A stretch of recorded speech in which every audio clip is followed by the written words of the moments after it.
கடந்ததை மறந்துவிட்டு புதிய வாழ்வுக்கு திரும்பி வாருங்கள் என்கின்ற அழைப்பை கொடுக்கிறது. இந்த 3 வாசகங்களும் ஏறத்தாழ ஒரு நிகழ்வையே நமக்கு எடுத்துக் கூறுகிறது. முதல் வாசகத்திலே எசையா இறைவாக்கினர் வழியாக நம் ஆண்டவர் சொல்லுவது, நீங்கள் உங்களுடைய பழையவற்றை எல்லாம் மறந்து விடுங்கள், உங்களுக்கு நான் புதிய ஒரு பாதையை ஏற்படுத்த போகிறேன். அந்த புதிய பாதை என்னவென்றால், பாலை நிலத்திலே உங்களுக்கு நீரோடையை நான் ஏற்படுத்தி கொடுக்க போகிறேன், ஒரு பாதையை நான் ஏற்படுத்த போகிறேன் என்கின்ற ஒரு செய்தி. 2வது வாசகத்திலே புனித பவுல் சொல்லுகிறார், கடந்ததையெல்லாம் நான் மறந்துவிட்டு புதியதை ஒன்று தேடி போகிறேன் என்ற ஒரு செய்தியை கொடுக்கிறார்.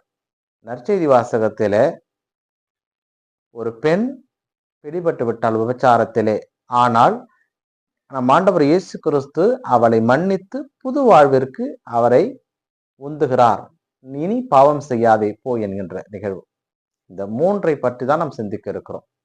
பொதுவாக இன்றைய முதல் வாசகத்தினுடைய நிகழ்வை முழுவதுமாக பார்ப்போம் என்றால், கடவுள் அவர்களை எகிப்திலிருந்து கொண்டு வந்தார்.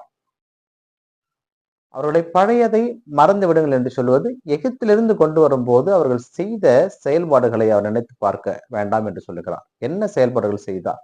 முணுமுணுத்தார்கள், மோசேவை ஏற்றுக்கொள்ளவில்லை, தாகம் எடுத்த பொழுது மோசேவை திட்டினார்கள், பசித்த பொழுது மோசேவை திட்டினார்கள்.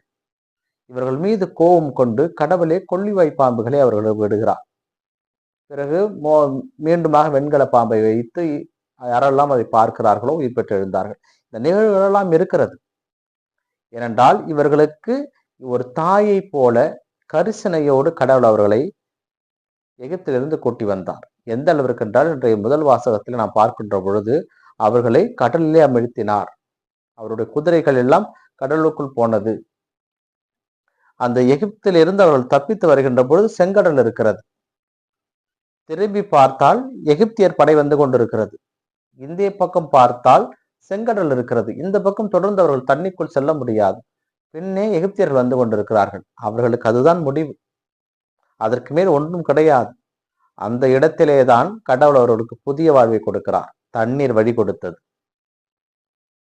அந்த தண்ணீர் வழி கொடுத்தது, அதனுள்ளே கடந்து செல்கிறார்கள். தண்ணீர் இஸ்ரேல் மக்களுக்கு வழி கொடுத்தது, எகிப்தியர்களுக்கு அது முடிவாக அமைந்தது.